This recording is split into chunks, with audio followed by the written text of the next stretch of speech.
Hey guys, welcome to another episode of The Good, the Bad, and the Ugly. Movies about great things, terrible things, and all things bloody. As always, your host, Noah. With me is Ryan. Wait, so now it's all things good, bad, and ugly? Is it not? You said bad, good things, bad things, and ugly things. Well, all things that are bloody. So I'm like, that's not film specifically. I guess not. So now we can talk about like Nobel Prizes and genocides. Didn't I say movies about great things, bad things, and all things ugly? I wasn't listening. Okay, well... Our audience, ladies and gentlemen. Yeah, that's fair. Hey, I'm Ryan. How's it going? Thank you. Vince. What's up?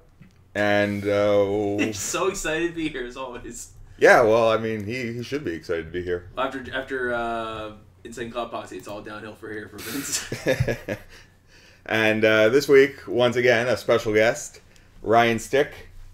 Ryan? Yeah, I like how you guys spent 5 minutes talking about how we don't use last names or something like that. I was asking you if you didn't want to use dropped. last name, and you said you don't care. No, it's true. I don't care. So then, what do you care? That's true. So, Yeah. there it is. Now we know which Ryan's talking. Can I tell a little story about how I got here today? Okay, well, actually, no, go ahead. All right, Tell us the story how you got here. I don't know if you want to disclose the neighborhood in which you live in and all that stuff for private reasons, but I will say this though, that of all the places in the city, never have I walked down a street so epically decorated with corny Christmas decorations. Oh, I loved it, man. I saw I saw Michelangelo. I know. I realized that they go all out. It was fucking crazy. Wait, do you swear? Do you not? Oh yeah, Yeah. sure, all the time. Holy shit! It was fucking crazy. I was actually jealous. Like, I put on a Christmas show every year, and I'm like, I should decorate my stage like this porch. Oh my god! and then I'm like looking for the address, and I see your address, and it looks like a fucking episode of Goosebumps or something. It's dark and cold, and I'm like, oh yeah, the Jewish guy lives here. Then there's a witch on the window too. Yeah, I think I heard Danny Elfman as I was coming up the stairs. And I Facebook you. I'm like, I think I'm here. I but hope I'm at the here. same time, And this Vince is still has his Halloween decorations We're up in the going- front door. This is the same place where the sexy teens were killed 100 years ago tonight. This very night. We're supposed to go get some Christmas decorations. Yeah, this Replace the witch, or put at least a. We were gonna put You a have wreath. Halloween decorations outside. Yeah. It's true. I was gonna put. We were gonna put a wreath over the witch because I'm like, oh no, I want to keep the witch. Yeah, keep the witch Yeah. for sure. Yeah, because we're recording this. It's a Christmas witch, you Near know. the Christmas season, either that or there's a lot of fucking Stranger Things fans out there. Well, it's the season of the witch. I feel kind of, honestly, wish. guys, I feel a little bitten in the balls that you're obviously going to do a Christmas movie kind of review like in a few weeks, which I'm a fucking expert at. But today's movie that you made Oh, you me feel watch, the holiday spirit? it set my holiday joy back a little bit. Please, What are you talking about? What's more joyful? well, please, anyway, just start the review already. I don't know how your show works, but yeah. That's one of two voices featured in this movie by Nicolas Cage, which I'll get into. His Yeah. voice just changes halfway through. Yeah, different accent. I love it. Okay, so wait. Actually, we should break it down. Yeah, for, any Harvey Keitel fans are gonna be sorely disappointed. Yeah, once again, we're gonna deny our listeners Harvey Keitel. So we did the 2010 No, film. 2009. I've heard conflicting. Either 2009, but I've also seen some releases that were 2010. It didn't have like the widest of mainstream releases. No. Well, the movie Bad Lieutenant. The Bad Lieutenant. Oh, is it the Bad Lieutenant? Yeah, I don't Yeah. think it's... According to the torrent, it was. So, the Bad Lieutenant, Or just Port Bad of Lieutenant. Call, Yeah. New Orleans. Mm-hmm. What a mouthful for a title. Yep. Jesus Which Christ. they probably just changed to Bad Lieutenant to cash in on Bad Santa, Bad Grandpa, Bad teacher. Well, it's not as Bad movie. as Oh! Look at that. Zing! Pull that one deep, Vince. Good job. you guys didn't like this. Well, I like this movie. But it's It was a bit not more a drawn remake. out as I remembered. It's long. It's a long movie. It's needlessly long. It's 2 hours, 2 hours and 2 minutes. It's no running scared. It moves at a bizarre pace. Can I tell you guys the story of how I'm gonna watch this? Usually, you can't stop me from watching a movie, but because this was like technically homework, I pushed it to the last minute. And I was going to watch it this morning, but regrettably, my mom is in the hospital. But she's doing good. She's getting out tomorrow. Happy to hear But that. I'm like, Mom, I have this movie to watch. Let's watch it together. Oh my god! So I put it on, and sure enough, I fall asleep in 2 seconds because this movie made me nap, and usually things don't. I'm not a napper. When I was a kid, I never napped. It's like, go to bed. I'm like, no! Cartwheel, cartwheel, cartwheel, somersault. But this movie made me pass out hardcore, and I kept waking up for very key moments. Well, as long as you said key moments, like Nick Cage important. suffocating an old lady. Your mom must love that. Having sex with a woman in a parking lot. That actually is the scene of the movie. Well, we'll get to that. But once again, I'm watching it with my mother, and I'm waking up to my mother's commentary. She's supposed to be, she's a little knocked out on morphine, but is transfixed in this horrible fucking movie, just staring at it like a car accident. And sure enough, she wakes up, and I'm like, I missed that whole movie, so I rewatched it. Oh my and God. that's why I'm late, because I was rewatching it, and I was fast forwarding every time something didn't happen, which was very often. Yeah, you had time for that. There was tens of like 1-2 minutes where he's just walking, and it doesn't matter. Oh, and the weird where it edits, like it holds on a scene before it cuts.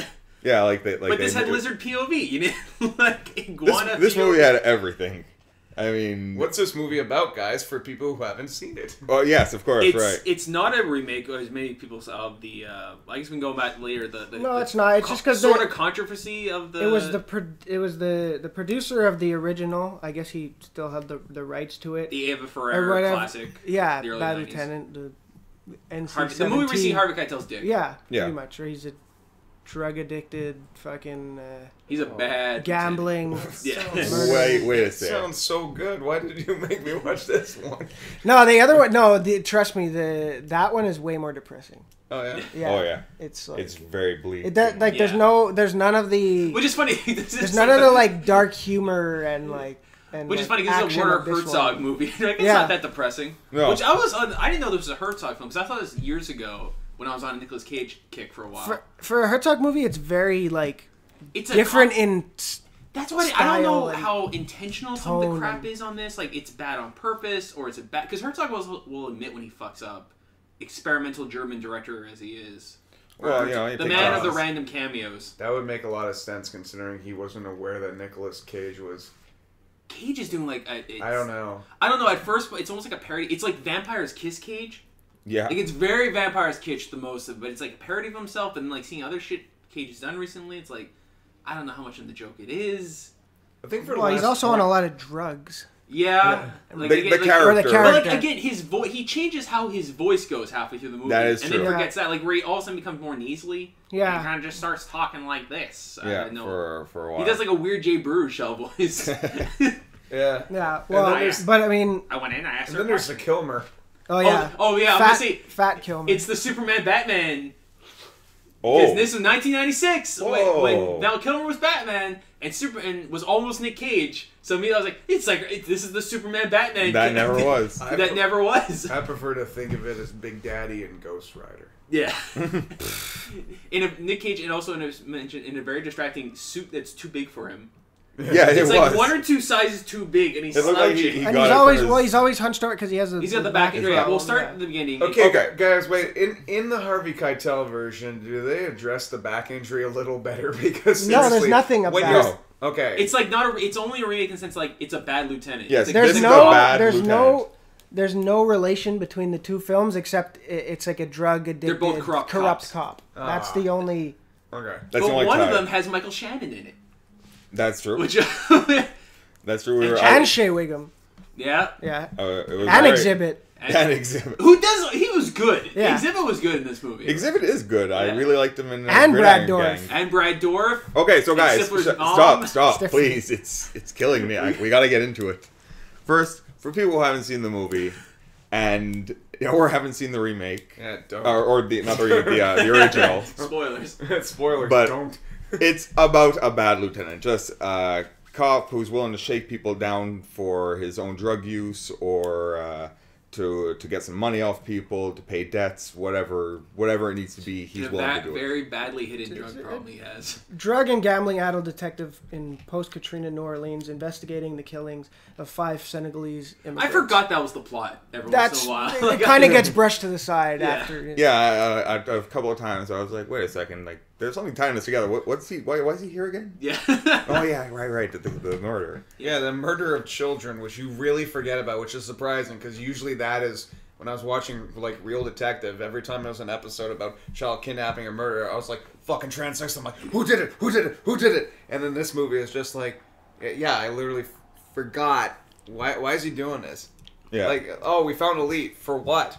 Yeah, who is this? There's a guy named Midget and a dude named G, who he finds hilarious. He finds the name G. Every time he says G, he giggles or he chuckles like, G. The kids are so clever. That's what they call themselves. All right, well, it starts. Let's just get onto your track so we can get through this. Yeah, I mean, eventually it has to end. Starts in New Orleans, as the title would say. Port as the right after the subtitle Katrina. says Katrina. Name I Katrina? cannot. Katrina. Thank you. Name Say hurricane in front of it. It makes it easier. Hurricane Katrina. I can't do it. Hurricane Katrina. Thank you. Right. I have a rare bone marrow I think disease. It starts with a snake in the This water. might be the new Hurricane Katrina. Yeah, this movie's bookended by This production. animals swimming in the water. Yeah. Very artistic. I don't think Like a snake eating its own tail. Like a It snake starts eating off with a very phallic-y snake. Yeah, a snake swimming in water. flooded police. Police station. Or jail cell or prison. Prison. The way the It did look is. like a prison because there was like a cell downstairs and they were on the mezzanine. Mm-hmm. Okay, so Nick Cage and Val Kilmer, partners well, yeah, I guess so. I mean, yeah, they're also partners on the police force. Mm-hmm. But we know that Nick Cage is one dirty motherfucker. Just from the title. From the title. You don't even have to know what it's about. But it's like, oh, Bad Lieutenant and Nick Cage is in it? Well, I kind of know where that's going. So they go back to check on their friend Duffy's locker. Because Duffy asked them to clean it out. And they only really went back for nudie photos of Duffy's wife. Mm-hmm. Which, of course, they find. And Nick Cage just thumbing through it. He's like, you know what? I'm going to keep these. And that's all they went for. Right? Like, he said, just clean out my locker. I see them throwing shit everywhere. Yeah, after Duffy made off in apparently a Cadillac. It was like he stole a car from impound. Yeah. That's it. He's like, well, you know, the flood, we're getting out of here. Uh-huh. And while they were thumbing through everything, they noticed that, what was it? It was a transfer report. It was like a copy. That didn't go through. So they go to check on the prisoner, and there he is, neck high in water, in a jail cell, begging for his life. With a broken leg. Yeah, with a broken leg. And Val Kilmer and Nick Cage are just taking bets on how long he has before he dies. And like real pieces of shit. Real scumbags. I was tempted at this point. I was like, man, I could just put on Kiss Kiss Bang Bang in this. Watch Val Kilmer. Yeah, but then all of a sudden, Nick Cage just has some change of heart. And... Well, he doesn't want to ruin his underwear. Oh, yeah, it's $55. Yeah, $55 Swiss cotton underwear. Or $50 Swiss cotton underwear. Good lord. And yeah, he didn't want to ruin it swimming in that brown muck and shit. Yeah. Meanwhile, they used, I read, 2,400 cans of coffee to make the water brown like that. It was empty. Herzog's crazy. I guess you can't tell. What a waste. Black. It was decaf coffee. Apparently. Yeah. Oh, well, at least that's fine. Like, the less there is in the world, the better. He decides to go in, but he takes off his jacket, his shoes, and loosens his tie. Yeah, well, you know, he's still on the job. He loosens the tie. And he dives from a second floor mezzanine, I guess. Yeah. Down to the first floor of water that's about neck high. Mm-hmm. And we don't know what happens. We don't see him save the prisoner, and it cuts to some time later. And you just hear like, "Hey man, you okay?" Yeah. Oh yeah, that's right. Hey man, you all right? in the background, you know, like, oh, that was in the past. Yeah, as if he heard that some time ago. Yeah. Yeah, it's a voiceover, and you see his spine or his back. Yeah, it's an X-ray of his doctor who was like oddly like annoyed with him already. Yeah, it was actually recorded by Val Kilmer like the day after they canceled Superman Lives, and he's like, "Hey man, I thought we were gonna be butt buddies, dude, in our costumes, but no." Anyway, hey, I'm sorry. Hey, you I'll okay? catch you soon. Don't worry. Doc Hollywood. So the doctor tells Doc. Yeah, I was like, Doc Hollywood. So the doctor tells Nick Cage that he's gonna have forever moderate and to severe back pain, and that he's got a prescription for. So here's some Vicodin. Vicodin, because you know that American health system, right? Yeah, he turned it into Dr. House. Yeah. And it gives him a Vicodin prescription. So then he gets his promotion. Yeah, he gets for his heroism. He gets promoted to lieutenant. Yeah. Now the whole title is complete. Well, that's it. Yeah, sorry you're crippled, buddy. Yeah. Well, we've had bad, we've had lieutenant, and we've had. We know it's in New Orleans. Yeah, so it's like right away it's delivering. First 5 minutes taken care of. Then cut 6 months later, which is always a weird sign in the movie when they do sudden. If they wanted to be really precise, they should have called the bad crippled lieutenant. Yeah. Just so you knew. I think his posture's also fucked up from the magnum he carries in his fucking belt. Yeah. It's his gun. No holster. He just has it in his pants. Channeling Callahan, you know? Yeah. Yeah, just like... And it's funny, too, because like it's only held up by his belt. That he's wearing super tight. And the pants are so big that it kind of looks like... He looks like he's got a zoot suit. Yeah, I was just going to say a zoot suit. And he really likes to brandish that gun. He always just pulls his jacket back and he's like... Oh, look at it. Look how big it is. Look at it. It's a phallic symbol. Right here, in the eyes. But yeah, he pulling up to a crime scene, waits till he gets to the crime scene to then start snorting coke. Well, first of all, when he pulls up to the crime scene, he almost drives through one of the doors. Like, when he was parking, I was like, oh, he's going to park... Oh, he's getting really close to that building. Oh, he's getting close. And he's, like, in the doorway of, like, this... He's going to pull Ricky. Yeah, kind of just, like, smashed through the door. And I'm like, oh, well, he's there. But, yeah, he waits till he gets to the crime scene to do coke, because he's a concerned driver. And he doesn't want to be fucked up. No, he probably just doesn't want to spill the coke everywhere. Oh, do it until I'm paying. Yeah. Oh, we do it in the view side of some cops. Yeah, well, I mean, he himself is a cop, so I guess professional courtesy. Which he seems to get from everybody except for that one cop later. Yeah. So he pulls up to the crime scene, does 2 bumps of coke, and then goes to take a look at the bodies, which were murdered, as we find out, execution style. So what was it, 4 bodies in total? It was 5. 5. Yeah, there was 4 3 plus, kids, 2 adults. Yeah. Whole family. Spared the fish, though. Yeah, that's right. It was kept in the glass. When Nick Cage is wandering around to check the to investigate the site, he notices that fish poem next to a fish. That was like one of those Werner Herzog moments. It's yeah. I wish I wrote down that fish poem. What was it? It wasn't anything. It was like something about my friend is a fish. He swims around. He eats fish food. It was a pretty fish. And he watches me. His fin is a cloud. Yeah. Something like that. Some fucking existential mumbo jumbo. It was beyond. How much did you want Herzog just narrating this movie? Oh, it would have been great. Yeah. As if it was a documentary. Surprisingly, he does have a cameo. Yeah, he does have a voice cameo. A voice cameo. He's one of Eva Mendes' clients calling. That was another thing. I just was like, man, I could just be putting on Training Day. Yeah, Training and Day. Watch like a really bad cop and a naked Eva Mendes. Or Colors. Yeah, I like Colors too. She's been naked a lot. That's okay. Yeah. No problems there. Yeah. No. Not complaining. Well, not to sound like a total chauvinist, but she also sucks. So, like, if you put her in a movie like Hitch with Will Smith, where it's just supposed to be like this romantic comedy with 2 people who have about as much chemistry as a dead frog in the sun, it's you're like, all right, so. Or The Spirit, where she gets to photocopy her ass. Yeah. I didn't see The Spirit. It's bad. Okay, seriously, it's fucking bad. My mom was in Toronto with my dying grandmother, and I am still positive that watching The Spirit was the worst thing about Christmas that year. Oh my god! Like, I know that's dark, but it's like it just was the icing on the cake. It's like, couldn't even this be good, please? Yeah. Well, maybe we'll do The Spirit next time. Oh, that's gonna be tough. I mean, that was bad. Oh, if you want to talk about uneven performances and just all over the place, like one time the guy's acting like Batman, the other time he's acting like Hugh Hefner, like that's one of those movies where it's just like, wait, what's the point? Yeah. Who are these people? Why do we care? Why do they keep changing their performances? And then it made me think of that Futurama episode where Dr. Zoidberg's like grandfather's directing a movie. Yeah, it's just like wave your arms around, make it big in the background, don't you know? That's how you know they're acting by showing a lot of movement. Yeah. But you know what? We'll do The Spirit for another time. We should definitely finish Bad Lieutenant. Yeah. I So mean, yeah, they realized it was that the hit was a guy, some Africans. I can't remember the exact. Okay, actually, they were tell me- Senegalese. Can you guys tell me what this movie's about? Because I've seen it twice. I've seen it 1.5 times today, and I still don't even know who actually did it. It was he was muscling Exhibit. in on the heroin business. Okay. But his territory belonged to Exhibit, aka Big Fate. Big Fate. Oh, okay. Fate. Who F-A-T-E. Like your known fate with has his two been cronies, sealed. Midget and G. G. As he laughed.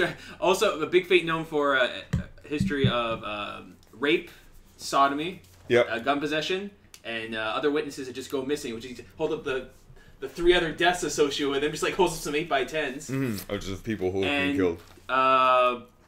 Nick Cage is put in charge of the investigation by Ben Urich. Yeah, that was great. Vondi Curtis Hall. Yeah. The angry black captain. Mm-hmm. No, but he's very not. No, but he's not. angry But at he's all. not angry. Very tolerant. He's actually incredibly He tolerant. kind of just lets things. Yeah. He's very like, nonchalant. You he's can't, like- man, you can't do cowboy shit. He's like, Yeah, are he's you like, are you sure you're didn't- okay, man? Like, Yeah, he's like, you're hey, good? Are you up to this? Are you Norm, sure you didn't see anything? You're the best cop I got. Yeah, he makes reference to that a couple of times. Yeah. Well, you got some shitty cops. Yeah, well, I was about to say. And he's like, oh, by the way, so you good? You on medication? Only prescribed. All right, cool. Try some small talk. How's your dad? Drinking himself. Drinking into himself into an early grave. All right, cool. Good talk. Yeah, well, that was worth it. Thanks. Is this the parking lot scene next? But actually, one scene or the part of that scene I really liked is when the captain's going around, when he's discussing like the breakdown of the plan. It's cutting around the room, panning around the room, I should say, to different cops like looking eagerly on, and then it just cuts to Nick Cage wearing like a beige or tan suit. Yeah, that's the worst in and, wardrobe. oh my god, he looked like a fucking living dead zombie. And I was like, come on, cops, you're all cops, right? Yeah. That is drug use right there. Oh no, it's worse than the later interrogation when he snort like a snort. What are you talking about? Oh my god, I know everybody's like cool and turning a blind eye, but there has to be at least one. Oh no, the biggest blind eye is turned at the end of the movie with Val Kilmer. Oh my god. where Nick Cage corruption looks subtle. Yeah, Nick Cage is like, you're taking it too far, Kilmer. Oh, that's the worst. Where it's in the other room where he went for that. But yeah, it is the parking lot scene. Which is like this scene. If I was to only say, let's skip spoil to the end. I wouldn't necessarily recommend watching this whole movie, but I would definitely watch YouTube highlight reels. Yeah. But if you're gonna watch one scene, this is the one scene I'd say to watch. I would Yeah. also say fucking rename this movie into like Bad Police Force or Yeah. something. Yeah. Everything you need to know Everyone's about Nick corrupt. Cage. How about Bad Detection? This film is almost like everything you need to know about Nick Cage. Yeah, In a I lot of feel ways. like this would be like a perfect portrayal of Nick Cage. Yeah, so like he's hanging out outside of a club. Yeah, the Gators Retreat. Yeah, which is the little cross logo. Yeah, pretty much. Pretty much. It's his go-to place to roll unsuspecting couples. Yeah, And what a good racket he has. Boy, I tell ya. because they match it. He's got his down. They match the description. Yeah, that's it. He rolls Passing up. drugs in the club. Passing drugs. He keeps repeating that sentence, passing drugs. What does that even mean? Yeah, and I was also like, what does that even mean? Like, you don't pass it around. Like, here, you take the drugs. Mm-hmm. I also like to bring up the fact that Nick Cage, you know, he has his, like you guys were saying, he has his routine. Comes up and he's like, "You guys have drugs. You match the description. Empty your pockets. You empty your purse." And then this girl just like it hints like, "Do you want to hit?" He's like, "Yeah, I want to hit." So she's slow. Well, No, she's he finds slowly blowing it into his mouth, right? Yeah, and he's just they're getting shotgunning it. aroused, and she just starts putting her hands in his pants. Well, yeah, they start making out And- for Well, because her man folds so softly. Yeah, he's like, "Oh, my please, dad, my dad." Could you find some way? He's like, I can go to the jail on the weekends. Yeah, weekend jail. My dad, Yeah. my father has a really bad heart. Yeah. She tries This selling will him kill the him. brooch worth $60,000. $60,000. It's my great grandmother's brooch. Give it to your girlfriend, If or not, give it to your give mother. it to your mother. Yeah, and then That's time to bribery. Anyway, whatever. Long story short, they start fucking, right? And I'm No, there- no, it's not fucking. I It's think just she a just hand gives him a job. handy. What? She's not No, wearing no, panties. it's full on. She's Because not his wearing hands are panties. free. Yeah, but- Because he yeah. starts fondling. He's like, Yeah, he's like, "Ooh, you're not wearing panties." yeah. Your, yeah, your- what's he your- say? little What's he girl. say? Yeah. Oh, when he's talking. Your father beat you? Yeah. Do you care what your father- dad's going to find out? Yeah, Get molested. Your father, did she molest you? No, he's No. like, molest you. Yeah, because he's getting a hand job while it's going on. Did he buy you some new clothes for school? Yeah, no. And the dad, Like, what about your mother? I don't care what either of I don't that. give a and shit the about. boyfriend Oh. tries to run away, shoots into the air. He's like, watch. Watch as I fuck your girlfriend. Watch your fucking girlfriend. Yeah, because both hands, she's like humping him in an awkward position. Oh, I'm saying they weren't humping. So anyway, I'm watching this with my mom. That's what I was getting at. And we just look at each other like, why is it every fucking movie we watch together involves some random sex scene coming out of nowhere? Is that how? What else do you guys watch? Oh my god, I'm trying to remember. Like, name any movie where someone has fucked. My mom and I decided to watch it. American Pie. Well, I guess nobody fucked in American Pie. Wow, no, they were trying. Guess at the end. They were trying. They wish they had that parking lot action. But okay. I think Jim and the boys should have started joining the police force, started doing some drugs. They were still in high school. They could have been in. Hey man, 21 Stifler's Jump mom Street. is in this movie. Yes, Stifler's mom. Yeah. Again, giving a surprisingly good performance. Yeah, as his. I guess she's just kind of a boozer. Like, yeah, but it was actually good. Like, it was convincing. Her and Exhibit, best actors in the movie. It was best believable. performances. I think that kid that ran away, that was a witness. I think he was pretty good too. He was the best was which followed is the security guard at the pharmacy.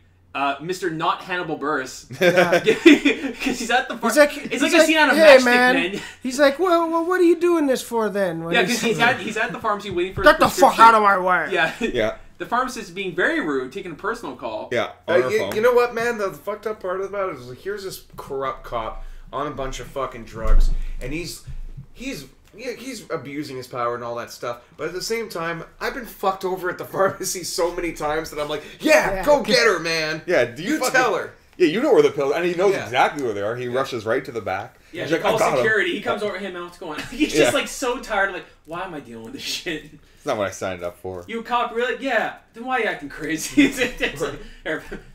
Make 25. Here's 40. Buy everyone around. Buy everyone around. You guys, and it holds on the cure, and I'm like, man, I fucking hate my job. Yeah, I know. I expect something like that, but it just kind of held and then cut. Yeah, no, there's a lot of that. There's a lot of cut. Like, you could tell the other actors just smiling and kind of waiting for someone to say cut. Oh, that's the POV iguana scene, hardcore. Oh my god, the fucking iguana scene. Yeah, so there's several shots of POV iguanas and other reptiles. Alligators watching his friend that got run over by a truck. Iguanas. Don't they even show a dead alligator? Yeah. Yeah, because that was like, what the fuck caused that crash? Because we crashed a dead gator, and skid marks, and a flipped over car. And that's what a very brief cameo by the chick from American History X. It was Return to Oz and The Craft. It was she was also in Return to Oz. No, I was thinking about that, because I've had Return to the Oz one, but it was also an Island Dr. Moreau reunion. Yeah. Oh yeah, that's right. Big connection. Yeah. Yeah, she definitely Butterface. Well, I mean, she just has a unique look. I'd say a butter teeth. It's when she smiles. It's a horror. They should have made this movie years ago. She's got a Gollum smile. And used Brando. Also, we also before that we introduced to his girlfriend. So Nick Cage has I guess it's his girlfriend. Yeah. Is this but it's also his prostitute. Yeah. Well, does he pay her to fuck him? I think he just gives her drugs and shit. Yeah, he gives her drugs, which at one point he confuses cocaine for heroin. Yeah. Yep. He pulls a pole. He sniffs a line and he's like, fuck. Yeah, he pulls a Mia Wallace. Yeah. But he doesn't OD. No, it was only a bit. Yeah, so it wasn't a full Mia Wallace. So, I don't think he's her pimp, because at one point he fronts and acts like he's her pimp to get her out of a situation. That's right. So I was like, I don't think she has a pimp. No, I think she's like a call girl. Like she's an escort. She's an escort. Independent escort. She spoils him. She buys him $55 underwear. Oh, we don't know if she bought that for him. And he gives her thousands of dollars in drugs. Yeah. In all fairness, he doesn't pay for it. I think because he gets Michael Shannon to Michael Shannon shows up to make drugs disappear from the evidence room. Yeah, but he can't do it anymore. Yeah. Oh my God, that was Michael Shannon. Yeah, that was Michael Shannon. I also kind of looking like his KKK member in Bad Boys. Remember, he's the informant. They keep in the car when they go through but it's whole that long thing, hair stealing Dan Marino's fucking car. He had like a Charles Bronson haircut. He did, but he didn't have any of the intimidation of Michael Shannon. But he wasn't he was. That's the thing. That's why you don't recognize it, because Michael Shannon, you feel. Well, he's kind of meek. He's like, yeah. But that's what makes him such a great actor. Yeah, because he can be super intense, but he can also play these kind of like his fucking role. Quivering. His role in The Night Before is amazing.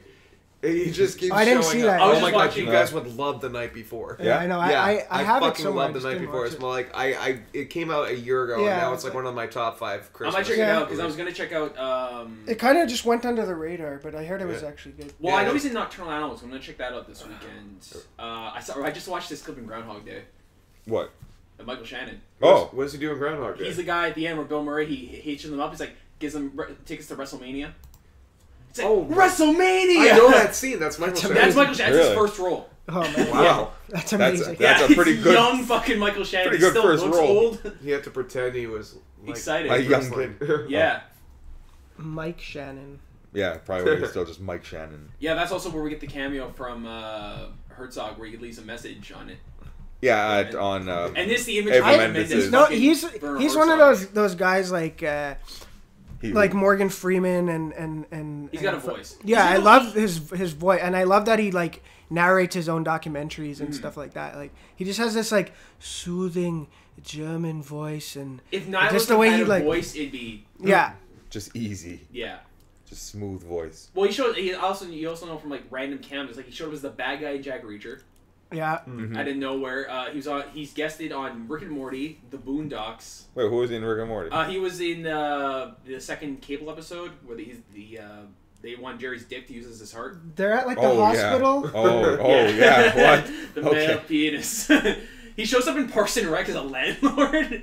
Who's the actor that plays Jerry again?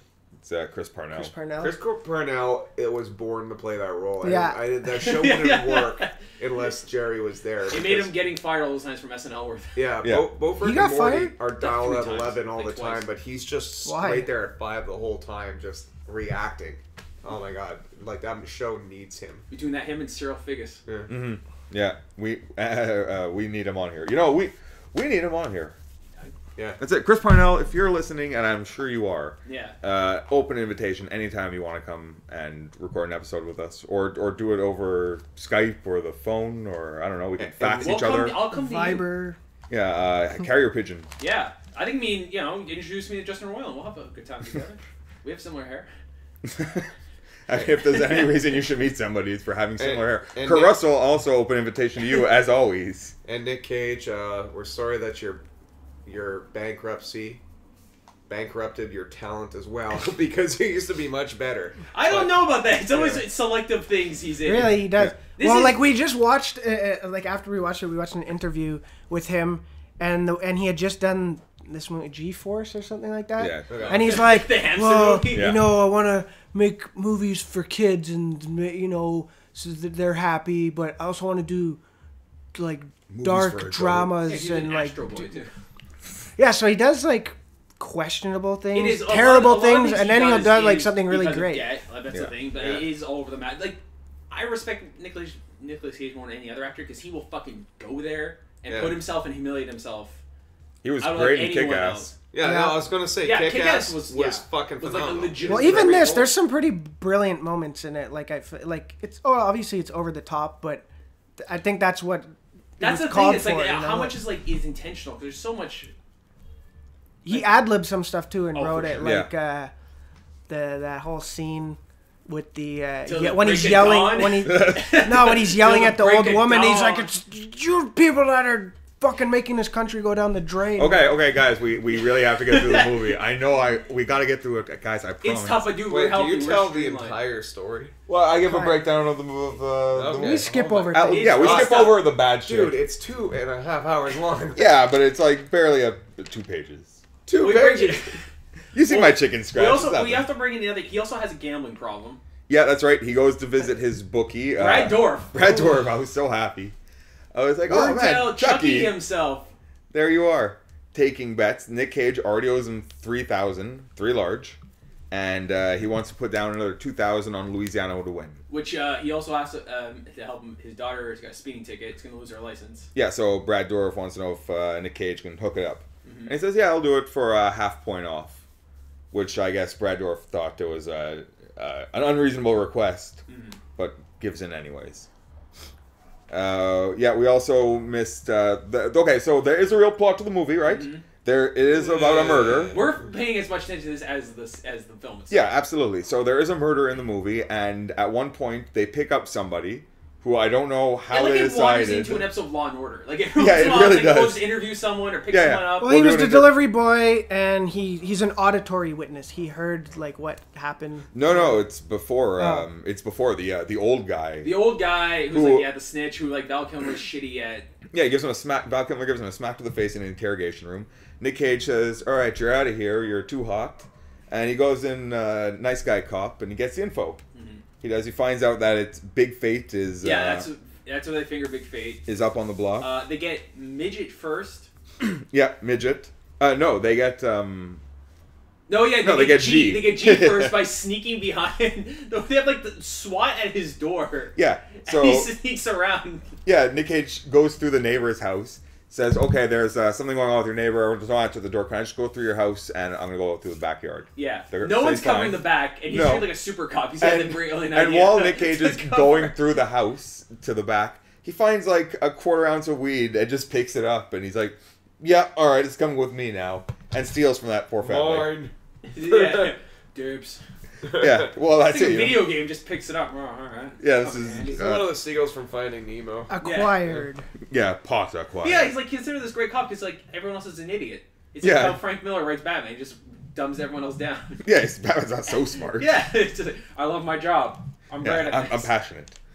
But that's it. Everybody's standing at the front door, and Nick Cage is like, "I'm going through the back." Yeah. And then he goes through the back. I'm gonna try something. and he opens the door through the front and has the guy at hostage, G. Yeah. And Nick Cage just exclaims, "I love it.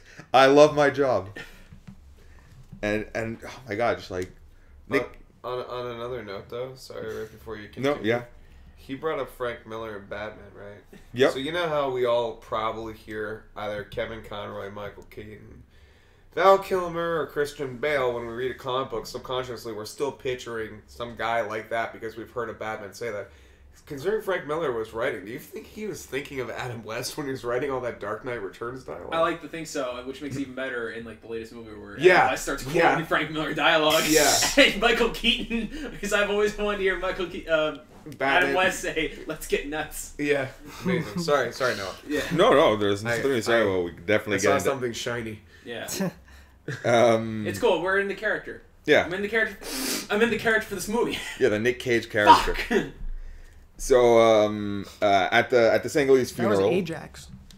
At the funeral, at the funeral, more of the plot of you guys do something. Well, I kind of want to get through the plot so we can talk about everything else. No, you're right. No, I just you saying this out loud. I'm like, right. It's the casualness of because I keep forgetting that there's dead kids involved. Yeah, it is. This is a horrible massacre. Because like he's quietly taken aside, and then the person takes him aside, goes to fucking nuts. Yeah, look at these screaming and shrieking about these photos.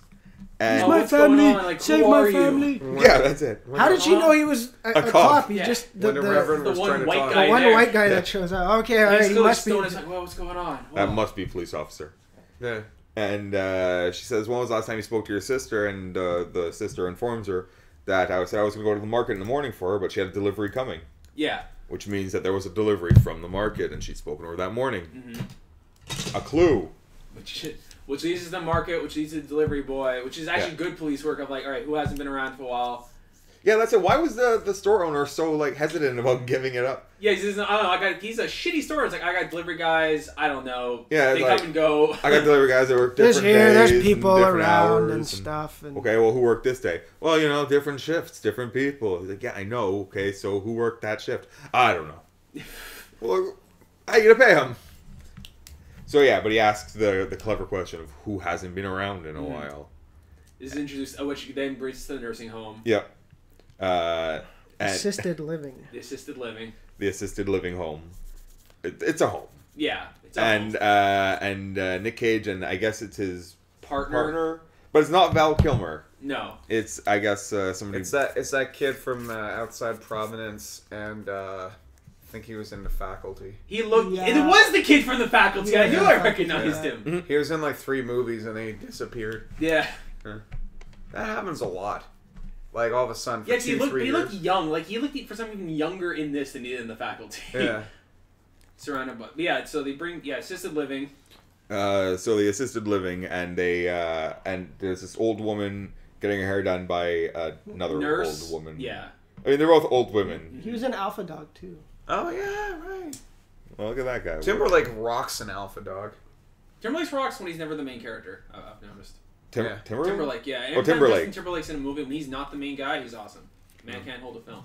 No, I mean, I like the idea of In Time. It's a good idea, but the whole film. Yeah. Him, too incestuous. Yeah, it was He's got weird. that scene with Olivia Wilde. I'm like, you're fucking your son. Yeah, but I mean, you know, everybody stays the same age at 23 or whatever. Was that what it 26. was? 26? Yeah, it's close. Oh, God, imagine. Gross. He's so sexy right now. I'll be much I never sexier. thought that way about myself, guys, honestly, until I turned 32 and everything started to really suck. And then I'm like, remember Falling when I was apart. 26 and it was way better than this?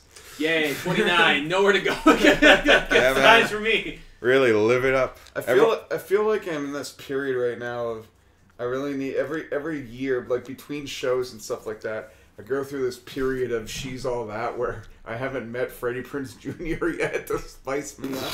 There's some potential there, but I just generally look like shit. And then in a couple of weeks, I'll clean myself up, and then I'll walk down the stairs, and there she goes. And I'll feel better about myself. You got a mirror right as you go out the door. And just, like, give yourself a wink in the morning. We all need those Freddie Prinze moments. We all need a little Freddie Prinze in our life. It's what So keeps Nick- us going. It's so tough. It's like, yeah, see, it basically, it's almost like the same three scenes of like, pick up a guy, question him, doesn't go anywhere. Yeah. Pick up a guy, question him, doesn't go anywhere. Well, Do some drugs. Fuck some prostitutes. This time he goes to the old folks' home and he does get info. Yeah. He gets in, so he starts asking the old woman doing the hairdresser, Yeah. "Where's your son or your She's grandson?" not a hairdresser. It's She's a her. nurse. It's her like. Was she not doing Her like hair? caregiver. She was doing her hair, yeah. Yeah, she was, but yeah. it's her caregiver. Okay, well. So she's caregiving this old lady. It's very important. Yeah, some prominent rich white lady. Mm-hmm. Waspy. And he walks in and starts talking to her, and the old lady's like, "That's so rude to not even acknowledge that I'm here." Yeah, in my presence. Yeah. In my room or whatever, her house. The fucking level of acting unseen since The Room. Whoa. Claude. I mean, young man, do you know? do you know who I am? Nope, and I don't care. That's right. Yeah, so Nick Cage wants to know where the grandson is, and the old lady, both old ladies, were very like anti. Well, I never. Yeah, you know they weren't gonna give him up. Well, I mean, you know, young black kid, cops, not the best. No, but good for that old white lady too for not giving up. But the then kid. in the middle of the conversation, the black kid just climbs in the window. Yeah, he's like, you know what, Grams, don't worry about it. I guess I'll this type." was the first floor. Yeah, well, it seemed to be. He just climbed in through the window. And he basically says that he heard the gunshots. Yeah. And that he hid. And then when he came back out, he saw a bunch of dead bodies. Mm-hmm. And he knows who orchestrated it. And that it was a big, what was it? Big Fate. Big Fate. Yeah. Which I kept thinking was Big Fake. I know. That's a dumb name. Fake? Fake. I kept thinking it was Big Fake. Because I wrote a couple of times here, Big Faith, and I just looked at it real quick, and I'm like, who's that? Big Fate's actually the original title of Pimp My Ride. They decided to go in a different direction. Well, I mean, it'd be very different if in this movie they called him Pimp My Ride. Or Exhibit, for that matter. Can we just, call him Exhibit? No, man, he played a character in this. Yeah, because Exhibit himself is not a character. A man All right, who's then very they should bad call at him hiding Exhibition. his body. Yeah. Exhibition. Hey, dog, I heard you like stuff. You like heroin? I heard you like heroin. You like Xbox? I put some heroin in the Xbox. The heroin in the Xbox. Get it out. Chase that dragon. They bring in they also bring in they bring the witness to the DA. Yeah. And he's like, you gotta watch that kid. Oh yeah, and this also Exhibit comes and turns himself in. Yeah, after hearing that he's being looked, people are trying to find him. Yeah. So in a strategy makes no sense because he turns himself in for questioning, but he's not under arrest. There's no trial. We also forgot to mention quick side note because it doesn't really matter because like Ryan said, it goes by the beat of can't find a guy, pick him up, get nothing. They find G, they pick him up, Nick Cage smokes a joint in front of him. No, that's Midget later on. Oh, Because sorry, no, that's what I meant. This fucking movie is even more frustrating. He goes to pick up the dog at his dad's house. I've been watching this movie twice today. Oh no, there's a whole bunch of shit we can skip. We don't have to go through the whole thing. Yeah, he picks up the dog. A lot of it's redundant. He picks up the dog because his dad's going to AA and he can't focus on looking after a dog. So he gives it to Eva Mendes. Yeah, by the way, the fucking subplots in this movie. Yeah, he gives it to Eva Mendes. You could take the dad character out of this movie completely and it matters nothing. Pretty much. Yeah, well, no, he gets Eva Eva Mendes to go to rehab. Yeah, he does. She could have saw a dog on the street and felt the same way about something. But the dog didn't make her go to rehab. It's an adorable dog, though. It is. He drops it. Okay, so he drops the dog with her. The prosecutor, and this is the part like the Law and Order me kicks in. So I'm like, all right, so Exhibit is not under arrest. Nope. He's a person of suspect. They bring him in. But no, like, they didn't even bring him in. He gave himself in for questioning or whatever. But then they're like, okay, now we got to hand over our list of witnesses. Yeah, I didn't know that was a thing. Wait, why? Yeah, why would you give me a witness? He's not in part of it or anything. So like. So yeah, and then the DA says you got to keep this kid safe, Nick Cage. Yeah. And so then he goes and visits his prostitute buddy who's been roughed up by by a guy in Biloxi. Yeah, because like the doorman calls the Cage because he's got the dog. Yeah, he's like, you got to take the dog. Has gone missing because she's with Sheriff Thompson from Boardwalk Empire. Oh my god. Who's also Paul Walker's boss from Fast and Furious. Shea Wiggum. Yeah, Shea Wiggum. He was also in Machete. He was one of the killers. Whoa. The most horrifying thing about this plot-wise is this is halfway through the movie. Yeah. Yes. Something like that, I guess. And he loves saying whoa. Yeah. Whoa. Whoa. And you know he hate him because he's got what looks like a fake goatee. Yeah, he does look like a fake goatee. Yeah. He talks about how he's gonna get his dad's gonna get him out of it. Yeah, that his dad is the biggest developer. Yeah, so they go to a casino. They go to a casino after they get Eva Mendes, and he threatens this guy. And this guy, when he walks out, kind of reminds me of like, you know, one of those guys who was like, "Do you know who I know? Who I know? Who I know?" Yeah. And he's saying it's just like, "My dad." Oh, you're in big trouble. My dad knows guy. You're in trouble now. Trouble. Trouble. Big Trouble in Little China. And then he leaves the room, and he opens Comes the door back again just to say it one more time. No, but he doesn't even say it. He's like, he just looks at him. He's like, and he just like, and then he turns to the kid as he's outside in the hallway, and he's like, "Oh yeah." This is a real Macho Man Randy Savage. Real Macho Man moment. You in big trouble. So then they go to a casino, and he says, "Can you stay at a table can you do that?" And then because he also we forgot he's even further Brad Dorff because he tried to get rid of the speeding ticket. Oh yeah. Lieutenant, he goes right to Lieutenant from the highway patrol. Who's a good cop. Yeah, he's the only good cop in the entire state of Mississippi. And then, he runs into Frusa Ball, who I guess used to go out. Who's also overacting, though, I want to say. It's just like, you want me to break the law? Is that what you're saying? Get in your car, Lieutenant. And he meets Frusa Ball and says... And she's like, "Oh, just ask me to get rid of the ticket. I'm taking care of it. Also, I work the evidence locker which for gets what him it's interested, so worth." he asks her out. And then, like every good guy, before he's going to have sex with a woman, he does heroin. Yeah. Nice little bit of heroin. And then falls asleep and doesn't have sex with her. Yeah, and asks her, like, anything to make you feel better? Yeah. Pull some drugs out of the evidence room. My back. There's no place like home, Dorothy. He's a hopeless romantic. He sounds like fucking like Buffalo Bill and he goes Silence from of the Buffalo Lambs. Bill to James Cagney. Because he loses the kid in the casino. Kid takes off. Yeah, and that's it. He loses the kid just like that. Okay, and here is when another time I woke up the first time was to this audio. So he goes into the room and he starts interrogating. The woman is doing this woman's hair. This is bad. He goes back to the nursing home. Yep. Because they were like an hour outside of it to pick up Ava Mendes. She brings the woman back in the room, closes the door. He's hiding behind the door, and then starts shaving. With an electric razor. shaver. I'm on an hour sleep. Yeah, you're totally Hunched right. over. She brings her into the room. I don't know if she is. But yeah, the door slowly creeps open. He's behind the door. He was waiting there behind the door. For hours. Expression on his face, too. Just like, Joker-esque. Hey, how's it going? I need to look presentable, you know. And then he runs up to her and it's like, "Where's your nephew?" It's like she doesn't have to say anything.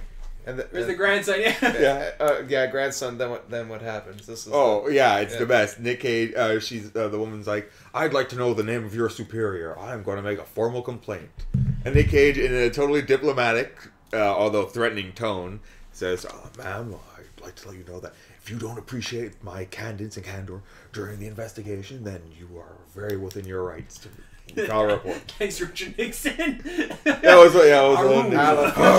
Yeah.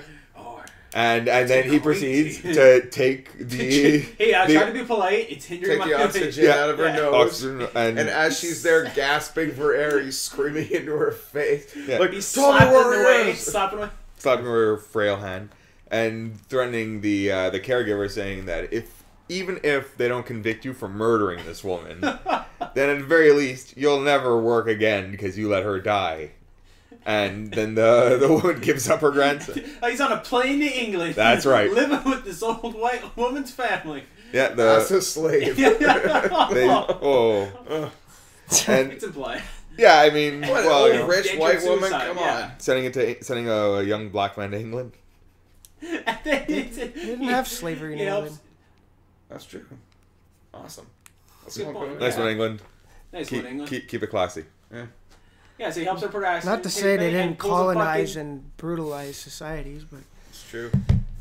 No, it's just well, put it away, man. Indian. This just got darker than Cage. Yeah, come on. Come on, let's get to the good times. He Fax pulls his machine out and puts it in both their faces. Yeah, right after giving back the oxygen. Goddamn hand cannon. Yeah. He's gonna blow that woman's face out. Screaming. My grandma just died. Oh my god. I got this. Ryan, I'm sorry to hear that. No. My grandma died like 10 years ago. It's all good. It was bonding moments where you see Nick Cage almost murder this old woman. Yeah, saying that was wrong with the country. Yeah. That she's taking up all the resources. Yeah. And so think about your children and your grandkids just sucking up that inheritance. So at this point in the movie, things go bad for him. Yeah, that's when the James Cagney voice starts kicking in. Yeah. The other shoe had to drop, right? Yeah, because the prosecutor's like, he's mad at the prosecutor. He's like, well, we gotta let him go. Yeah, so we don't have anything on him. We don't have anything on him. He's like, what are you talking about? Like 5 murders. Like, you let the fucking kid go. Yeah. Yeah. Or we got a prosecutor. And then the old lady makes a complaint. Yeah, and the chief is like, look, I don't know what happened between you and her, but you better get your story straight. Yeah. Because Internal Affairs is coming after you. And her son's a congressman. Oh, yeah, that's right. Real quick note, her son's a congressman, so they're going to actually want to do this. Yeah.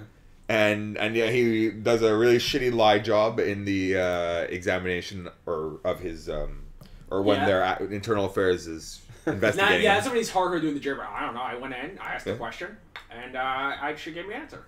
It was great. He owes Brad Dourif even more money now. Yeah. Brad Dourif is now shown up to the police station. He tries to do a side where he shows him at his office. Starts yelling at him. Take him aside, but he goes like a foot away, and everyone's like, we can clearly still see you. Yeah, you guys are still in the same room. And he tries to brush it off as his landlord. He owes some money. I owe my landlord money. Trying to give a prostitute some advice as he's walking around. I saw 5 more of these. That's nothing. When he's looking for the kid, there's a prostitute in the dead of night, with flashlight, and it's like pitch black, and there's just a woman on the street. Yeah, no, it's Hooker Alley. Yeah. He checks everywhere. He checks the bus station. He checks Hooker Alley, and there was another place he checked. And I was like, everywhere where a young kid would hang out, right? And also, but he didn't check England. No, that's it's always the last place you look. That's where, yeah. And then compound even more, Shea Wiggum's friends show up at Eva Mendez's house. Mm-hmm. That's right. And say, well, reparations need to be paid. Yeah, was it 50,000? 50,000. So let's give that. Coincidentally enough, that guy in the red coat. Yeah, he looks like a valet. He's the screenplay writer. Really? Yeah. Oh, yeah. William Finkelstein. It makes sense because he wrote himself some scenes, he had some dialogue later on, he had a backstory. So quick tally of what Nick Cage owes: it's 50 G's to the gangsters. Yeah. 5,000 to his bookie. Yeah. All right. Just want to. And he's got no money. No. He doesn't have a gold Rolex. Tapped out. He also doesn't have any drugs anymore that he can't sneak it out of the room. Mm-hmm. We almost see a dog get shot. Yeah. He gave his last $20 to that pharmacist who was on the phone. Yeah, well, I said he's he was like, so regretting that money. Splurged. Yeah, the guy should have kept it. Oh. So the gangster says, "I want 50 large," and Nick Cage says, "Well, I don't have 50 large." Mm-hmm. And yeah, this is where it turns into Eva Mendes is his prostitute. Yeah. Where he's like, "Okay, well, how much money do you have on you, Ava?" And she's like, "Well, I got 1,500." Gives it over to that guy, and he's like, "Okay, well, let that buy me a couple of days, 2." As in a couple you mean 2? Like, Yeah. that's what a fucking couple means, jackass. And then one of his goons was like, "Boss." Yeah, come on. Boss. Oh, fuck Eva Mendes. And then he's like, "Well, my 2 boys want to saddle up on her." As a side And then of Nick the Cage cake. looks at her and is like, "Well, She you looks gotta like give her shit. time. She looks like shit." Come on, clear yourself up. Yeah, go. She got a client come over in 15 minutes. Yeah, can you guys be done in 15? And they're like, "Well, it could have been if you didn't say that." It would have lasted 15 seconds if you never said that. So they'll hit it on the way back. Yeah. As he says. So then he hides her out at his dad's house, who doesn't want to deal with this shit. He's recovering. Yeah, he's a recovering alcoholic. He can't deal with the stress. Well, the only thing he does is, as he says, is fucking go to a meeting, come home, lie on the couch to the next one. He's like, "That's all I can do." I can't even look after my dog. And he lives with his wife, who's a fucking alcoholic. She just She only drinks sticks beer to all beer, day. Yeah, She she only only drinks drinks beer. Only drinks beer. Keeping it classy. You know. And this- Stifler's mom. Yeah. And there's also when General Fair show up to take his grab his gun. Yeah, because that's Yeah, it. that was weird. That was just like they just show Out of up nowhere. after fucking Stifler's mom like drops Eva Mendes' coke all over the floor. She's like, Yeah. "We're gonna bring in this drugs." Had they opened the door 2 seconds earlier, they would have saw a bunch of coke, Yeah, coke flying flying out. through the air. I'm a man without a gun. Like the first That's snow not a of man Christmas. at all. Yeah. Yeah, it was. But they don't weird, take his 'cause- badge; they just take his gun. Well, so like it's if Nick Cage is taking Eva Mendes to hide out at his parents or his dad's place, how did Internal They Affairs immediately know? find him. He's like, "Oh well, we have a tracking chip." At on his this." dad's place, yeah. And then he's like, he walks in and says, "Walk around without a gun. You just don't feel like a man." And your dad's like, "I know what you mean, boy." Yeah, because his dad was also a cop. And there's that fucking bizarre scene where he takes Ava Mendes out to the back. Yeah, to his It's like a fun weird shit. story. And the music is fucking like he's talking to a magical flying dog or something. Yeah, Yeah. it was too crazy. Well, And there's he's a like- harmonica solo later There's on. like, Yep. and I used to be in this room as a boy, and I And a used to metal dream. detector. And my dad bought me a metal detector, and I found a spoon, and I jumped for joy. I'm so happy. And she's acting like this is the most wonderful story she's ever heard. And like, it's Bridget Terabithia all of a sudden. Yeah. And, she's like, and you "That's think so they're gonna cute." find that fucking And it's silver like, coin? Yeah, I lost this. It was a Spoon. silver Spoon? Yeah, it's a silver spoon. Doubloons. I don't know where it is. Yeah, I That's the left scene. it in here. That's the scene. I She's left like, it in here "Oh, well, somewhere. it's got to be in here It's gotta somewhere. be here somewhere. Yeah, Could no- be anywhere." Anywhere. All right, That's what cool. she says. And scene. Yeah, and see, yeah, you know that was just as good as the movie. Yeah. It was a scene like out of Harry Potter or something. You know, we really nailed that one, And guys. he's in the evidence room, but they got the cameras, and he's trying to scope out. Herzog would be. Very Yeah, that's right. So Nick Cage has been demoted to the evidence room, which isn't really a bad demotion for him. No, and like Michael Shannon's like, you can't be fucking around shit here. Like, there's cameras. And he's clearly- So fuck off, go get my gun. He's And clearly he does. he's clearly casing the room, seeing where the cameras Yeah, the are, cameras Where the like, blind looking for spots the are. angles where he could like, Steal. there's no cameras. Hilarious. And yeah, as soon as like he finds that one blind spot under the camera, these 2 cops come in, and they're like, "Here, we have this evidence to give you." Here's some heroin. Oh, the scale doesn't work. Yeah, he Give me the drops it on the drugs. scale, and he like taps the scale too. He's like, Look, "Oh, it see, it's doesn't not work." working. I don't know. I sent a request for it, so I'll just send you the ticket for it later." And he just like instantly pockets that. Good for you, Nick But he Cage. uses that. But then it's the whole like, give the goose to the gander. So now his plan comes into effect. Yeah, This is the start of his brilliant plan. yeah. Nick Cage has actually been doing real police work all The this whole time.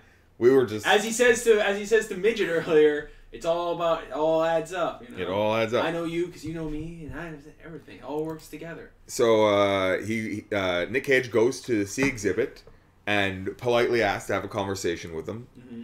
And he just basically tells him, "Yo, I can offer you protection. I can tell you when your busts are going to happen. I can tell you where the cops are going to be. And in exchange, I just want $15,000 on the product on each shipment." Mm-hmm. And as a good sign, as a faith, what is it? Sign of good faith. Sign of good faith. Thank you.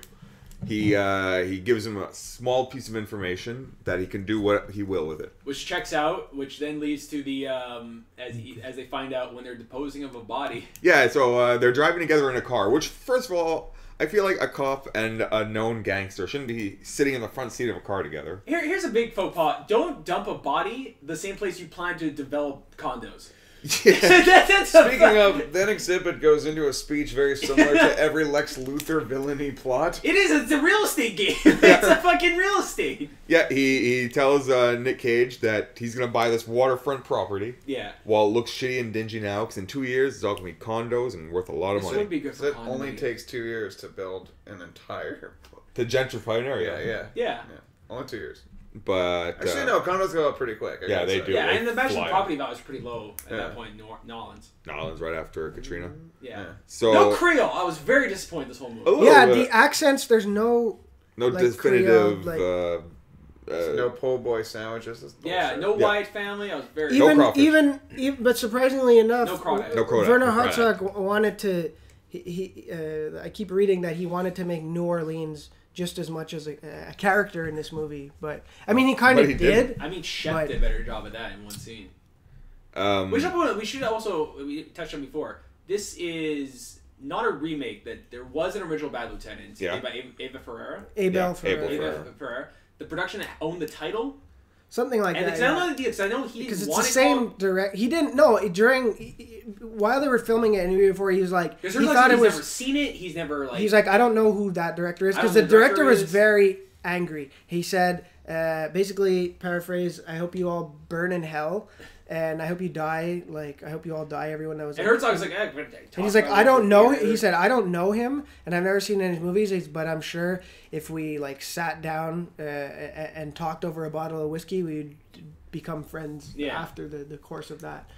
But so he's like, our movies has nothing to do with it. He's like, so in the end, I didn't really care that they called it that because they're not the same movies. He's like, but I fought for it to not be called that. Mm-hmm. They could have called it fucking anything. They really could have. Yeah, but they just like the producer who had produced the original one. I guess he wanted to. It's a Troll 2. Yeah, he wanted to bank on the name and kind of create a franchise out of it, if you will. There must be some fucking Hearts of Darkness documentary about this movie that must be fucking amazing because, like, I wouldn't be surprised. I mean, fucking. Well, on the DVD, there's a making of, but I don't know. And Herzog did do a whole documentary about his career, his relationship with Klaus Kinski. Yeah, My Best Fiend. So I have it. Yeah, I've seen it. It's really good. Also, one thing that we missed in that conversation that Exhibit and Nick Cage were having about waterfront condos is immediately Exhibit goes, "Hey, so I was wondering, maybe you could be the front man for me buying the condos, and I could be the power behind it." And Nick Cage is like, "Yeah, that's a good idea." And Exhibit's like, "I knew I liked you." Yeah, so, a fucking decommissioned fucking police officer. That's the front man you want. Yeah. Yeah, I think even being under like investigation, not well collected, well dressed, well mannered Exhibit. Yep, nope. No, let's put Nick Cage front and center. Yeah. And yeah, Nick Cage is like, okie dokie. Let's do it. So yeah, he gets the money from Exhibit. They start rolling. They go into business together. Yep. Although he's late on the payment, so he threatens Exhibit in a car at one point with a gun. Yeah, And that's a right. scene that goes. That's a pointless scene. It's just for him at the end to go break a dawn. Yeah. Basically, we can skip that entire scene. Cut note, break of dawn. That's all Nick Cage says at the end. No, but it's how he says it. He's like, to the break of dawn. Oh, and he also, that's when he runs into the football player. Yeah. So he sees a football player buying some drugs. Because the whole time he keeps betting on the same losing team. It's Louisiana University. Lou U. Go Wildcats. Go Andersons. So anyway, he catches them almost like, he's buying a joint and shit like that. Yeah, small amount of weed. And he's like, I'll bust you. And he's like, no, man, you're going to screw up the draft and all that stuff. My he's scholarship. like, well, if you lose by this many points, I won't tell anybody. But he's got too much integrity. He doesn't want to do it. Yeah. Right. So, don't make me do that. Yeah. No, but he's like, well, then you can go to jail right now. Yeah. But you know what? He the kid says, okay, I'll throw the points or the game or whatever it was. So he takes the money from Exhibit. Yep. He gives 5 to Brad Dourif. for what he owes. And adds another 5 Yeah. on the game that he thinks is going to get thrown. Yeah, that's going to get thrown. And things are starting to go well a little bit, right? And he also goes to Eva Mendes with the bit of coke that he has from the deal. Yeah. And she's starting to go clean. She said, I'm going to rehab. Yeah. I want out. I've talked to your dad for exactly 5 minutes, and I decided to change my entire life. Yeah. Pretty much. She might be legally retarded in this movie. There's a real chance she's got like the pretty face, dumb. She's dumb told brain. Chris Hemsworth. She got donkey brains. She's She's a hooker with the heart of gold. She's Charlize Theron in Arrested Development. Yeah. Oh yeah. She's Mr. hardcore F. Charlize Theron. Yeah. She's just a hooker with a heart of gold. But yeah, and she's a little dogs. simple too. Yeah. You like she keeps her prized photos in her underwear drawer. Yeah. So when Eva Mendes says I'm gonna go to rehab, I need you to get some of my clothes. Mm-hmm. Nick Cage goes gets her clothes, and while he's there, the gangsters take notice of where he is, and then immediately after getting the clothes, he drives right to Exhibit, where he convinces them to smoke on his lucky crack pipe. Yeah, they so smoke some crack. They smoke some crack together. Tell the story of the antlers. Exhibit and Nick Cage smoke crack together. Like you do. Like how it goes. Nick Cage gives a very good performance of men on crack. Yeah, I mean, super manic. I've never seen anybody on crack, or at least I don't think I have. Okay, look, if you want to see a real performance of a crackhead, watch The Fighter, starring Mark Wahlberg and Christian Bale. Christian Bale kills it, was an Academy Award either nominee or winner. winner. He won it. Yeah, he won it for this performance. He fucking knocks it out of the park. If you want to see a performance of a crackhead as done by a Looney Tunes character, Nick Cage and Bad Lieutenant is your man. If you want to see Bugs Bunny on the rock, yeah, well, but Nick Cage claims because he used to do. He said he went back and took a part of himself that was no longer like. He brought out a part of himself that he wasn't anymore. Yeah, he's humping that couch. I couldn't even imagine what he was actually like on fucking drugs. So yeah, but it's full A, B, C. Apparently, he was sniffing like baby aspirin. Baby powder for the cocaine scenes. Ugh. There's you gotta imagine like Nick Cage back in the day, married to Elvis's daughter and shit like that, walking around wearing sequins jumpsuits 4:30 in the morning, going, "Hound dog, I'm fucking his daughter, hound dog, I'm gonna be Superman, yeah, I'm fucking Elvis's daughter." Oh, also I want to point out Exhibit's desk, which looks like it's backwards, and he's got a shotgun hidden under the desk, which is in plain view. If you sit down. Yes, Nick Cage immediately noticed that gun pointed at him. It's not hidden at all. And that's why he gets up and offers him crack from his lucky crack pipe, which was the crack pipe he stole from that girl in the handjob scene. So, it really was lucky. It's a lucky crack. And that's when the Italians show up. Yeah, and not only want the money, but want the coke, too. They want all the drugs. All of it. Nick Cage was going to give him his share of drugs to pay off his debt. But he's like, I'm just going to rob Exhibit now. Which produces a gunfight. Yeah. Which produces... in which the Italians don't get a single shot off. I just want to say that. Yeah, all of Exhibit's goons, perfectly fine. But the valet, his soul, which is a man in a mohawk, dressed the same as him, is breakdancing next to him. Yeah, in a very surreal scene, so people aren't confused. Nick Cage also keeps seeing lizards the whole movie. No, because they shoot him, and he's like, shoot him again. He's like, what for? He's like, his soul is still dancing. And only the dancing, the harmonica's going the whole time, Yeah, a nice harmonica solo.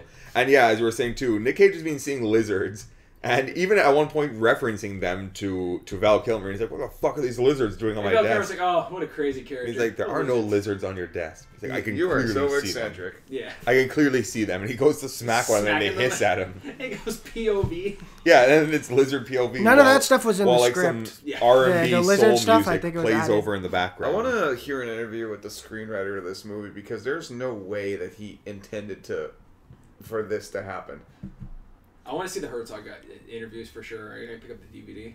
Well, it wasn't much. It was only like 10 minutes. Like now and then you get amazing, like, German-esque directors like Paul Verhoeven and stuff like that, and you hear these stories where it's just like, no, and then you get like this. I like to imagine that happened in this too, though. But it's like, no, Nick Cage, go bigger. I want more. Scream. Well, apparently his motivation he gave him was like sin, like you get off on sin or something, like the ecstasy of sin or some shit like that.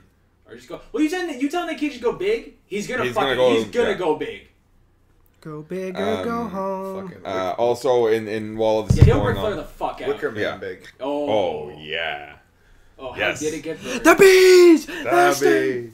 Okay, so we also find out that after all this goes down, the breakdancing souls and all that, he gives him from a crack pipe. Yeah, right.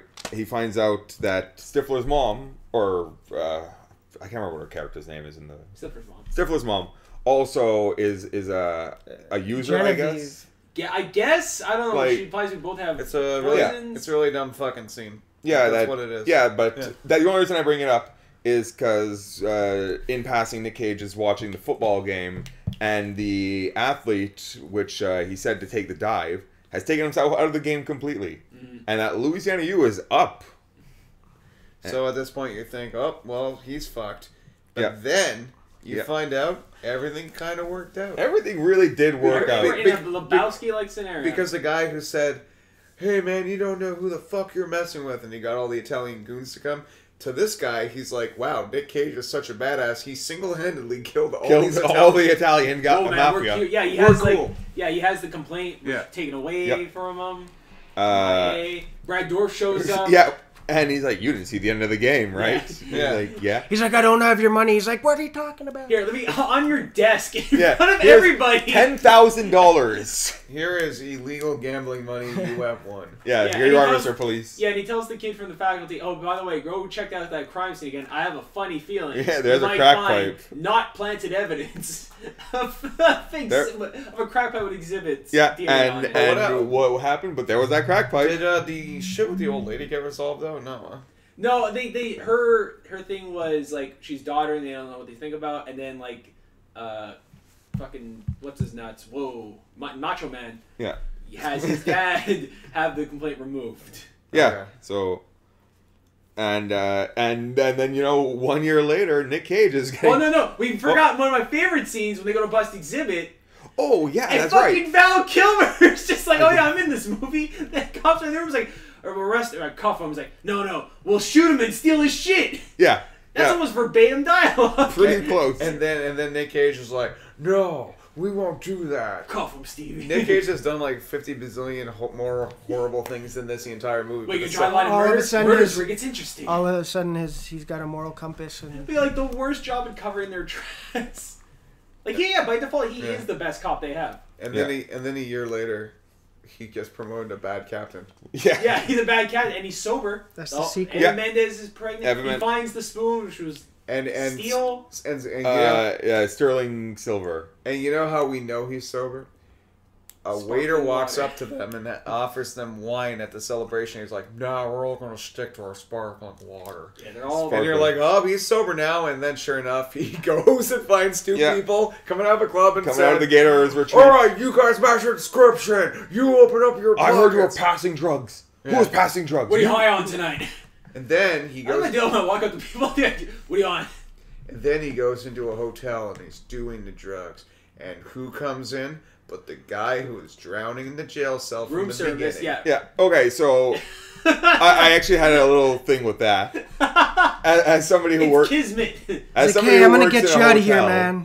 Yeah. You don't enter the room, like you never enter. Room service. Yes, but they still don't enter. They just leave it outside on the floor. Maybe it was a sexy hotel. But it certainly was. He's like, oh, room service, and then he goes, oh, I guess I got the wrong room again. And I'm like, how many rooms has this guy been to? It's a terrible, He's a recovering drug addict. Yeah, well, you know what? It happened to be the guy that Nick Cage saved, and he turned his life around, and he's gonna get him out of here. Yeah, so he takes him to the aquarium. Takes him to the aquarium because Nick Cage asked him, "Do you think fish dream?" Directed by Warner.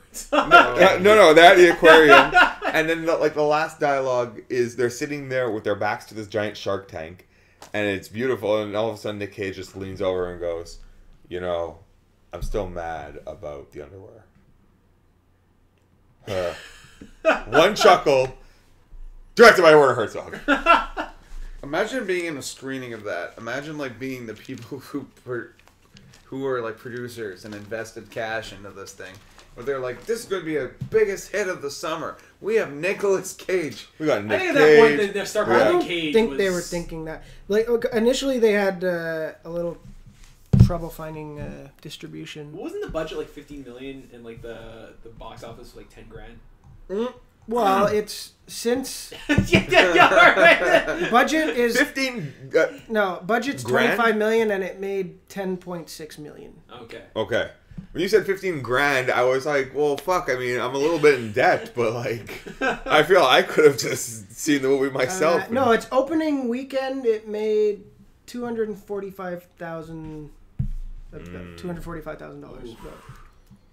Oh my god, you would think that Nicolas Cage and Eva Mendes would have more chemistry considering they were in Ghost Rider together, but they had none in either. Yeah, well, no, if they were having... She fucking sucks. I keep saying she fucking sucks. Give me a movie where she's good. Baby. Give me a movie where she's actually good and where you're like, if you didn't take her away and put a mop with a wig on it, like it would be the same fucking How thing. big of a mop? I don't know. If you could put tits on a mop, like would it be different? different? Too Fast, Too Furious. Her cameo at the end of Fast 5. Yeah, that's right. I forgot she was... Where she lets everyone know Letty's still alive. Yes. So, I mean, we all survived that movie, right? Like, we're all still kind of friends? Sort of? Right. Yeah. I think Ryan's watching it for a third time. No, I'm reading up on some facts of this movie. I just wanted to be like, like... Give us something good. Give me some gold. Producer, like, I'm looking for something like producer, like, shed single tear as credits come up. But, no, it's just talking about a whole bunch of, like, what you guys were saying. The original guy was pissed that they were making it, blah, blah, blah. Of course. I mean, other than some really interesting visual work and some... There's a lot of, like, handhelds. Yeah, it was weird. Full on like one take handheld stuff, but like the weird. Yeah, well, there's that when he's I think it was at the beginning when he was they were calling him up for his medal. Like there's a handheld camera and it walks up to him and then like follows. I don't know. It just seemed like really kind of. It's weird. Like compare awkward, this to like Running Scared, where they're both roughly at the same time, but Running Scared they're both surreal, but one like moves really fast. And you like all the characters for the most part. There's like a weird tip for that weird demon. Well, I mean, yeah, but also it was nice to see Nick Cage like. Oh, I'll always go full on Nick Cage. Giving a little bit. Yeah. But at that same time, just watch the YouTube highlight reel. Yeah, that's what I'm saying. I think as a whole, from beginning, middle, and end, this movie sucks monkey dick, and I feel like I punished my brain a little bit for watching it sober. However, YouTube wise, yeah. Other Ryan's totally right. Oh, so I don't know if you've listened to any of the episodes. I know nobody else has, but usually at the end of the episode, come on, Max likes this. Hi, Max. Yeah. What's up, bro? At the end of the episode, we decide to rate the movie on whether it was good, bad, or ugly, based on the criteria at the beginning. Okay. So, how would you rate this? It's close to the sequel, The Spirit, in my opinion. Yeah. Come on, you gotta give. I don't know. You know what? No.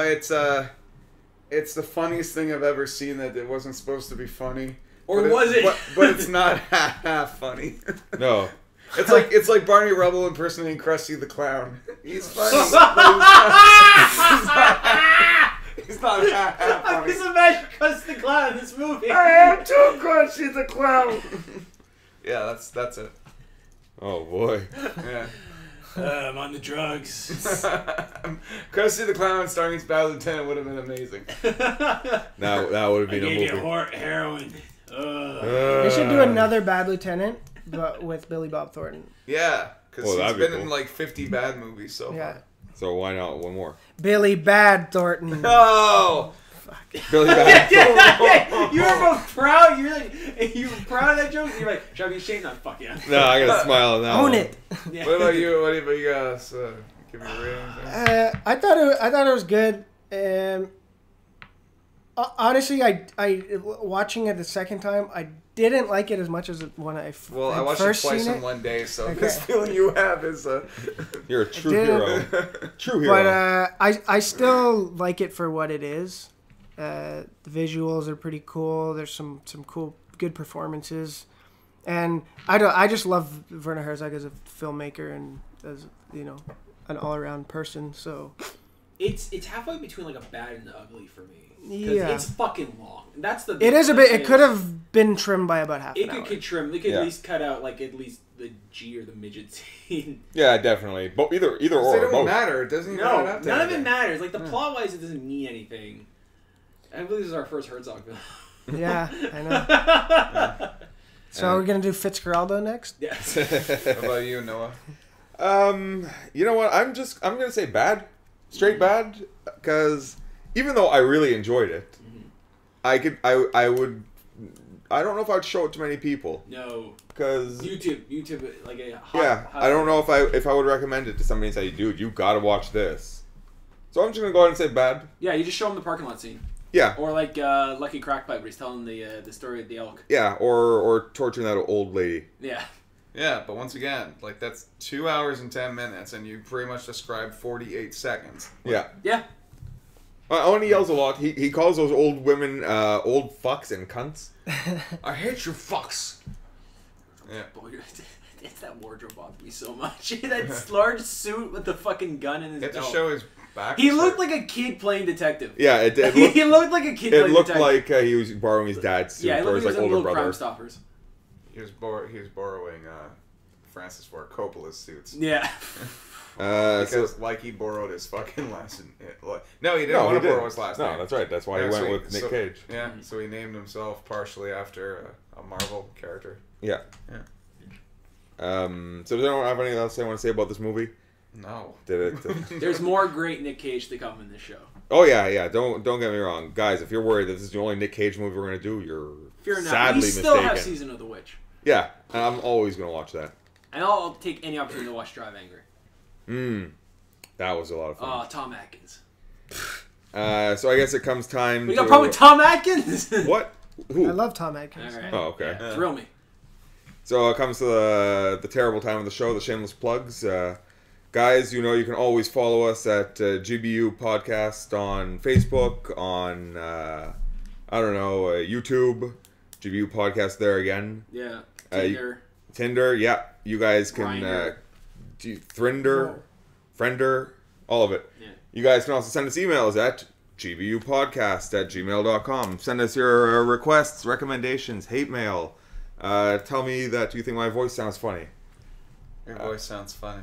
Should we have done this entire thing in Nicolas Cage impersonations or Werner Herzog impersonations? Yeah, definitely. Or a Val Kilmer impersonation. Val Kilmer. So yeah, actually, you know what? Let that be our first poll. Guys, if we had to redo this entire episode and you had to listen to it, would you want to listen to it as A, Nicolas Cage, B, Val Kilmer, or C, Werner Herzog? So get back to us at gbupodcast@gmail.com. Do I get to make the plugs too? Or? Yeah, of course. Plug everything. All right. When's this on the internet? This will probably be up in 3 weeks. 3 weeks? Oh, okay. So the show will probably already be over. Well, my gig will probably be over. But, I don't know, if it's Christmas time and you want to see a cool band, Holly Hooligans are playing on December 17th, if this gets on. And if it gets after, it'll be next year. Same shit. December 17th. Same shit. 2017. Week before Christmas. If you want to see what I do, I have a show called You, Me, and YTV where I interview your favorite YTV stars from the 90s, including actors from the show Student Bodies or Your Fate of the Dark, PJ Freshville, PJ Paul, coming soon Tarzan Dan, and much more. That's You, Me, and YTV. On Facebook, find us on YouTube, find us on Twitter. I'm still disappointed you didn't do a Paul's Pants dance with it. Oh my god, next time. And I didn't hear about Paul's Pants dance until after I was doing some research for it. And I was like, what the fuck is this? So the next time, if I ever get the chance to interview Paul McGuire, Paul McGuire again. Does he still work at CMT? Yep. Yeah, he works at CMT. And the guy's a total pro. It makes me, listening to him talk, just being like, hi, human, I met 5 seconds ago, I want to be on camera. Boom. And then he launches into 12 minutes of gold dialogue about stuttering or anything, and I'm like, wow. And then Phil doesn't give a shit. He's just like, yeah, I don't really remember much of any of that stuff. Every time a show would come on, I'd go outside and smoke cigarettes. It's hilarious. Yeah. But anyway, PJ Fresh Phil's coming to town for the Holiday Hooligan show as our special guest. Oh, fun. I'm definitely going to be there for that. And PJ Fresh Phil likes to party. So come party at PJ Fresh Phil. Sweet. Anyway, That does sound like a party. Yeah. So, yeah, that's it. And had a show for years on the internet, still do, called Season 0. I do skits, I do interviews, do all that kind of stuff. And I'm delighted to be invited to be on a show that I don't record, direct, or edit. It's very nice. The price was only watching this film twice. Yeah, we're glad to have you, and you're welcome back anytime. Anytime. Be our first returning guest. Yeah, I'll be definitely returning one, but maybe we can do something that you'll like a bit more next time. Yeah, no, it's the circumstances. It's just like, here I am watching him fuck the shit out of a girl, and then when her boyfriend is trying to run, he shoots his gun in his car and says, "Hey, watch me fuck her! Watch me fuck her!" And I'm like, "So, Mom, do you need any water or anything?" Yeah, I'm sure everything will just be better. That's pretty good. Yeah. That crack as she laid in her hospital bed. With the sound of Nick Cage just rambling going down the hall. I'm sure the rest of the patients in the hospital were like really eager to hear how the rest of that turned out. Oh. Okay, well. It's pretty disturbing. They always say end it on a high note, so. Till the break of dawn! Yeah. Thanks so much for joining us, guys. See you next time. Good evening.